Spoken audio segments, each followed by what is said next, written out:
Hello, brothers and sisters. My name is Richard Koritz, and I'm pleased and proud to be the co-host of You Gotta Laugh to Keep From Crying, along with my old friend, brother, comrade, trade union militant brother, and all-around good man, Yes, good sir. person. We're And here to fight. OW. We're here to get the people the message from the non-media source. Right, So, and we're sponsored by the North Carolina Triad Jobs with with Justice. Where you can reach us at 336-272-2758 2758 or at North Carolina Triad Jobs with Justice at gmail.com. Now, hey, OW. Yes. Okay. Today, we have a somber anniversary, an important one, and that is the 70th anniversary of the cold-blooded murder in 1955 of 14-year-old Emmett Till, a Chicago boy who was visiting with close family down in Mississippi. And he was accused, his murderers try to use the excuse, which in those days could sometimes be a pass to murder black youth like Emmett Till. Well, it didn't have to be a youth, it can be an adult too. That's true. And it didn't have to be a male, it could have been a female as well. That's right. And Emmett Till was visiting. His mother had sent them down to be among the family, be out in the country, and where their roots were in rural Mississippi, down from Chicago, and that he was accused, as I said, by the murderers of having whistled at a white woman, and 4 days after that allegation, these two white supremacists abducted him in a pre-dawn raid on his great uncle's home, and they tortured and killed the boy, whose body was later found in the Tallahatchie River.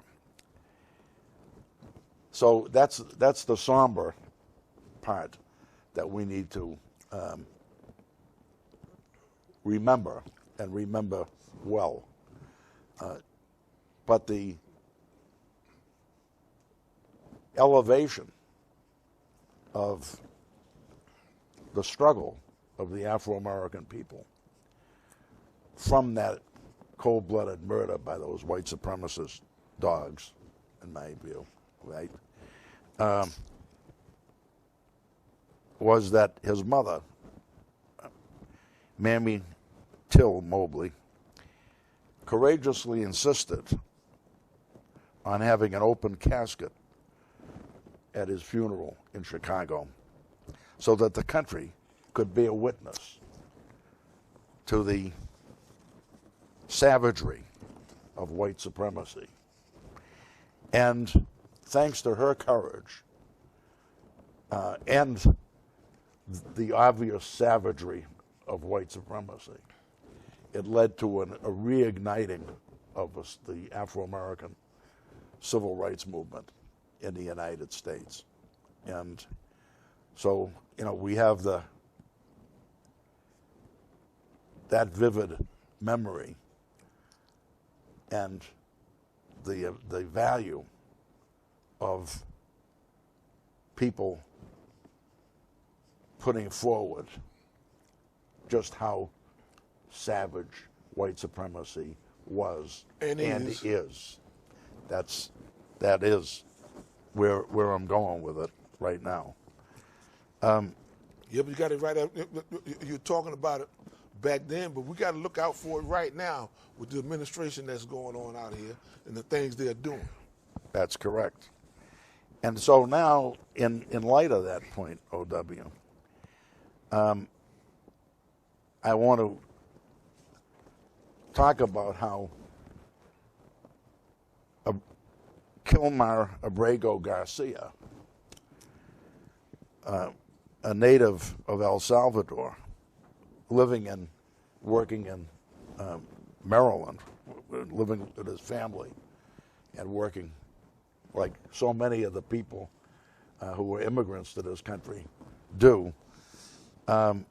Which, in my view, a whole lot of us, if you're not an indigenous person to this land, That's, such as what they call the so-called Indian, they call them.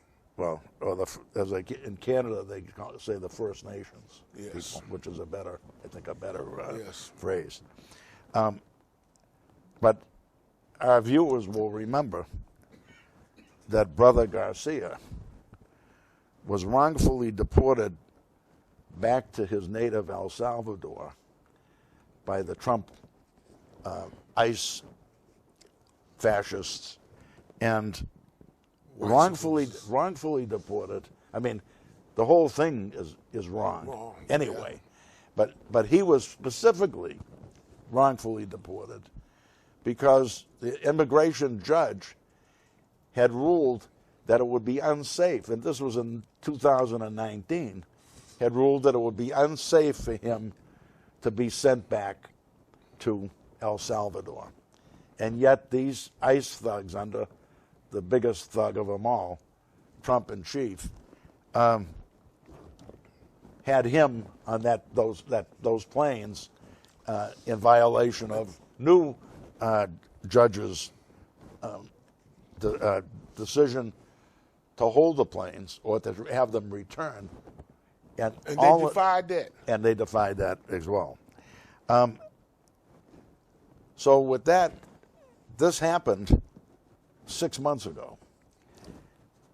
And in the whole 6 months since then, first of all, the Trump regime, with the chief of El Salvador's government, the leader of the El Salvadoran government, sitting in the White House with Trump, they all agreed, and with the idea that there was no way that Brother Garcia would be returned to the United States. But without getting into a long discussion of how that happened, Trump was forced to back off and to actually bring him back. But he brought him back, kept him incarcerated this whole time, except for 2 days, a few days ago, where he was home with his family for 2 days and then taken again and thrown back in detention or prison. And Trump is trying to force him, like so many poor and working people and people of color in the United States, to take a plea deal now, threatening him with these charges that haven't been shown to be anything at all about people smuggling.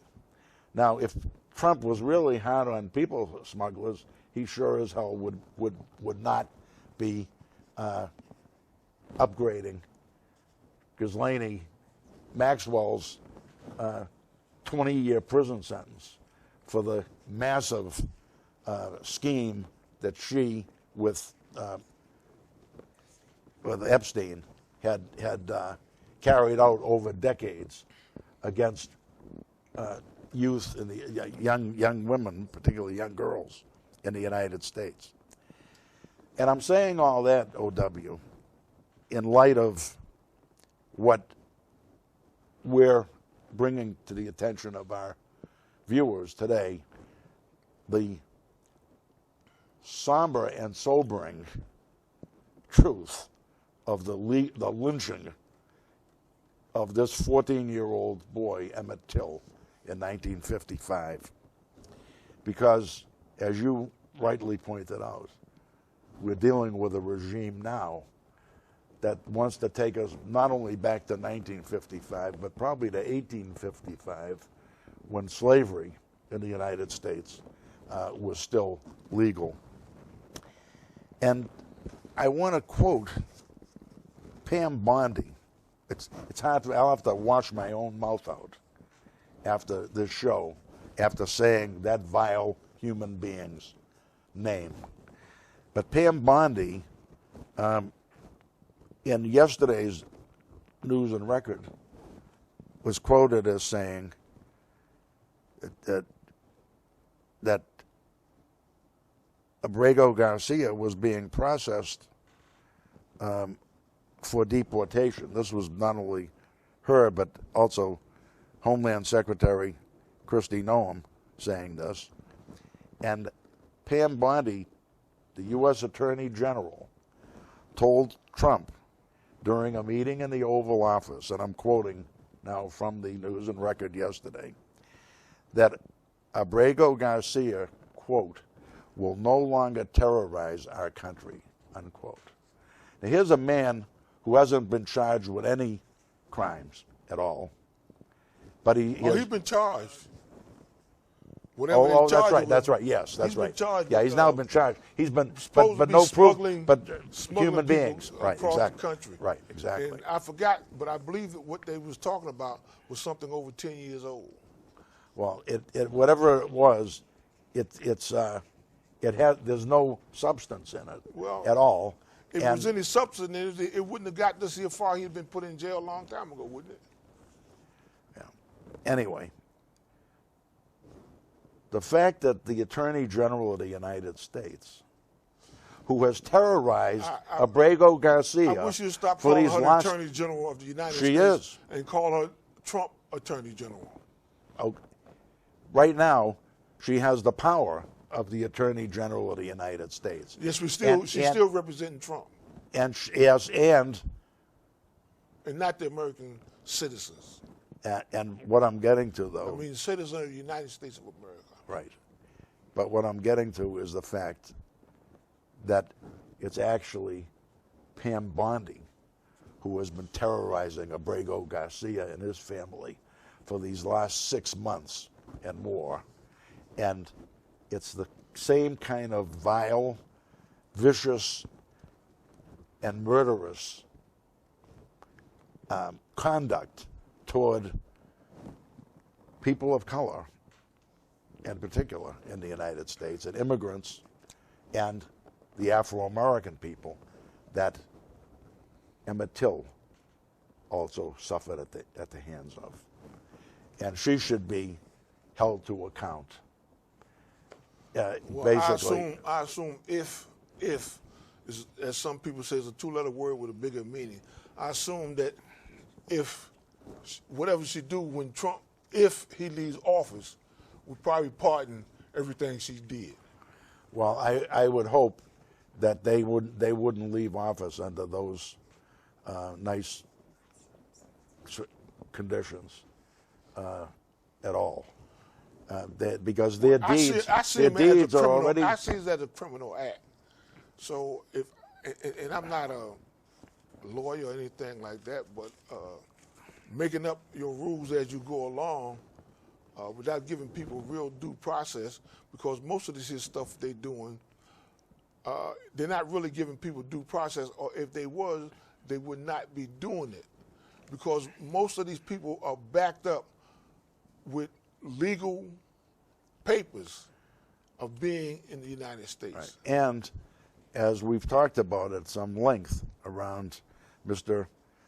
Nasser, Greensboro's own, another example, Wendy's employee and good family man here, that, and we learned on Los Angeles and Southern California that the people who were really in danger of being picked up and mugged and terrorized by the ICE thugs of Donald Trump and Pam Bondi,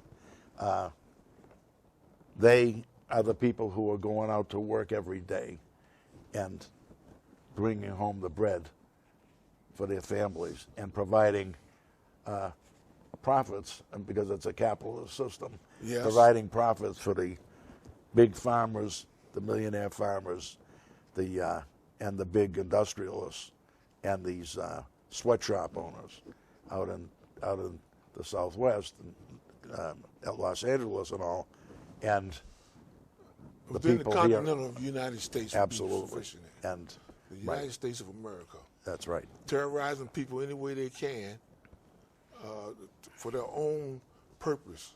I mean, I Well, the I purpose- look at things yeah, go ahead. as a way of Donald Trump is going, that his actions has been said to net his family $3.4 billion since he's been in office. Yeah, I think it's more than that, And quite a bit more. the But anyway, House, the House is doing nothing about it or saying anything about it, which my understanding,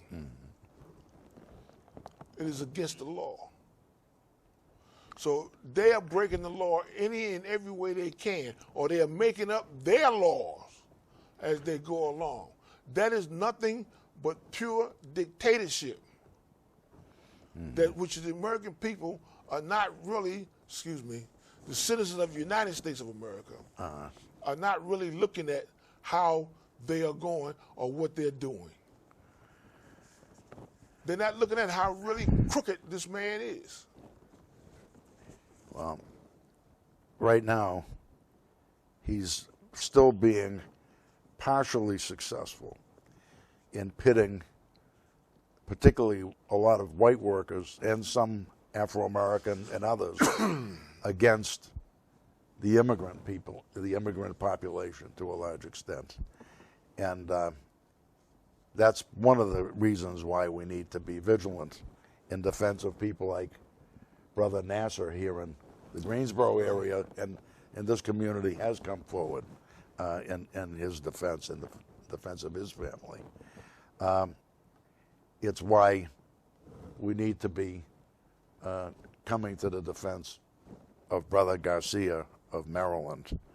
And to his credit, he has refused under this terrible pressure from Trump in particular to do this plea deal. He's resisted it.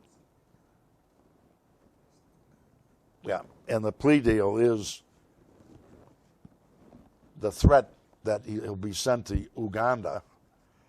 I don't know that he's ever been on the continent of Africa himself at all, as a Salvadoran, a Central American, and the sweet little honeypot for that Trump's trying to hold out for him is that he could go to Costa Rica after he serves the guilt, after he serves the sentence, assuming that he could live so long, that if he accepts this human smuggling thing.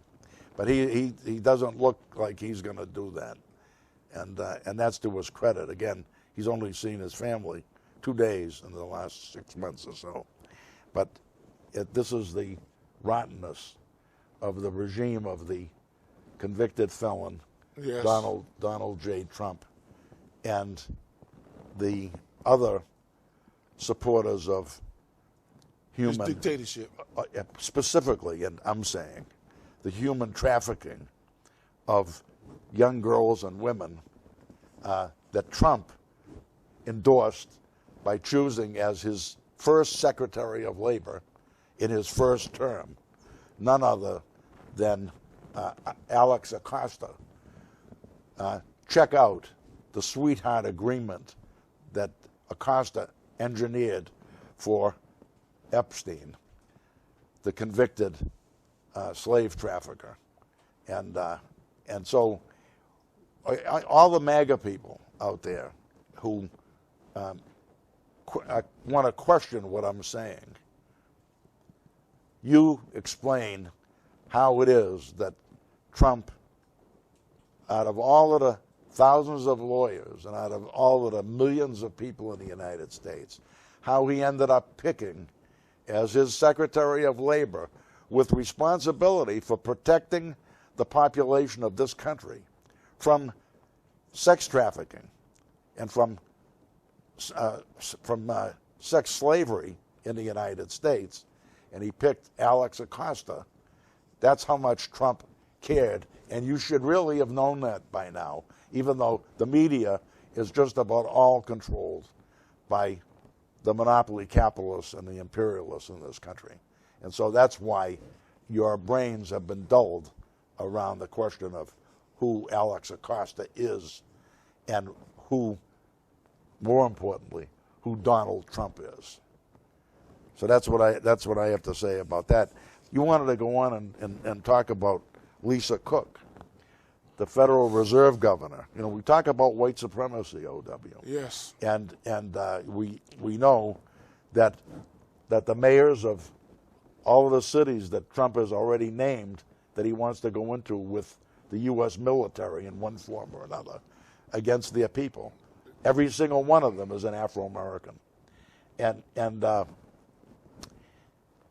now, when Trump couldn't get the Federal Reserve Chairman, Powell, to bend to his will up till now, he went after the first black person ever serving on the Federal Reserve Board, and that is Lisa Cook, who, just one other thing I want to say before you comment, is Lisa Cook is scheduled to be a member of the Federal Reserve Board until 2038. And that's one of the reasons that he picked her as his target. And I'm convinced the main reason is because we have so much white supremacy in this country still that she would be somebody that would be less defended by the overall citizenry. And those of us that love justice need to make up for that by being even more passionate in defending her rights, and she's doing it herself. But go ahead. Well, the President of the United States is supposed to be wielding a lot of power, and you can do anything you want, but the lady just plain told him, you can't fire me. You don't have that authority. Right. And I know that burnt him crisp on the inside, that someone would stand up to him and break things down to him like that. Right. But I'm going to have to give his sister her credit. Absolutely. She ain't backing down. She's throwing up in his face. And he might replace Jerome Powell. Before he gets to Lisa. Jerome Powell might go before his term is up. But he's trying to force him to lower interest rate. Who do lower interest rate benefit? What working person out here get a lower interest rate? Your credit card rate is not going down. Mm-hmm. Only ones who benefit from the lower interest rate is the rich. So he's continually to disregard the fact that the working people he talked about doing something for, he continued to give them the screws. He continually knock them down and throw it up in their face. Plus, you have to understand that he know he's doing wrong because he went to Texas to get 5 more seats. If he was 5 more seats deserving, the people would vote him in. He ain't got to go out there and play dirty politics to get it. But he know that what he's doing, the people are not going to deal with it. Yeah, they're gonna slam him shut. Right. And I believe even with those 5 seats that he's going to get, that enough people out here see what's going on that they're going to slam it in his face. I want to just say one more thing about Lisa Cook, the Federal Reserve Governor that Trump is aiming at right now. It's not just her opinion. When she told Trump, you don't have that authority to fire me, the Supreme Court, which is so corrupt and so corrupted by the billionaires. Under Trump. Well, even when they weren't under Trump, they paved the way for Trump to come back in with their immunity question. And Biden was so cowardly, and his administration, his Democratic Party administration, was so cowardly that when the Supreme Court ruled that the president had all this immunity, Biden was president still and never used it to help stop this menace of Donald Trump from getting back in. So, but Lisa Cook is standing on solid ground, even in relation to the Supreme Court, because one of the few carve-outs that the Supreme Court made where the president doesn't have control is the Federal Reserve Board. And if he tries to break through that, this country in particular will be hit with a depression that will make the depression of the 1930s like a picnic. And that was a serious problem for the people of this country and the world at that time. But so Lisa Cook she's cooking. I'll put it that way.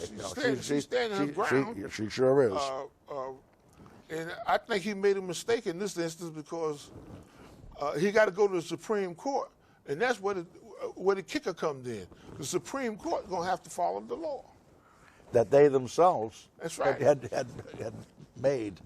And so I think we've had a decent show. Trump's tariff rampage, his Bitcoin rampage, his $500 million gift from Qatar, his royal family, all of these are catching up with him. So that the conclusion that the man who, in the Texas legislature, who put forth this motion to get these 5 votes, he said that they're going to be at the greatest risk of the Republicans losing the House of Representatives if they don't get this thing passed. So it's exactly what reflects what you said, O.W., that the people are catching on to who Trump is in their lives. In his order to take over the United States of America and be his first dictator. Right. And what we need to do is remember that in our unity lies our strength.